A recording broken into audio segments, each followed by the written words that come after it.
शेतकऱ्यांच्या साहित्यावर वाढत्या खर्चाच्या विरोधात यवतमाळात जोरदार निषेध करण्यात आला। खते, बियाणे, कीटकनाशके, स्प्रिंकलर, ड्रीप आदी शेतीशी निगडित अत्यावश्यक साहित्यांच्या सतत वाढणाऱ्या दरामुळे शेतकरी वर्ग आर्थिक संकटात सापडला आहे। या अन्यायकारक दरवाढी विरोधात केंद्रातील भारतीय जनता पार्टी, मोदी सरकार तसेच राज्यातील फडणवीस सरकार यांच्या विरोधात शेतकरी चळवळीच्या वतीने तीव्र नाराजी व्यक्त करण्यात आली। शेतकरी चळवळीचे सक्रिय कार्यकर्ते प्राध्यापक पंढरी पाटे यांच्या नेतृत्वात शेतकरी चळवळीच्या कार्यकर्त्यांनी एकत्र येत जिल्हाधिकारी कार्यालय यवतमाळ परिसरात जोरदार घोषणाबाजी करत जाहीर निषेध नोंदविला। शेतकऱ्यांच्या जीवनाशी निगडित प्रश्नांकडे सरकारने तात्काळ लक्ष देऊन दरवाढीवर नियंत्रण आणावे, अन्यथा येणाऱ्या काळात आंदोलन अधिक तीव्र करण्यात येईल असा इशाराही यावेळी देण्यात आला।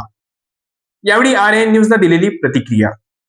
खतांचा, बियाणांचा आणि शेतीसाठी लागणाऱ्या महत्त्वाच्या साहित्यांचा भाव वाढवणाऱ्या या निर्लज्ज आणि बेशरम भारतीय जनता पार्टी, विशेषतः मोदी सरकारचा निषेध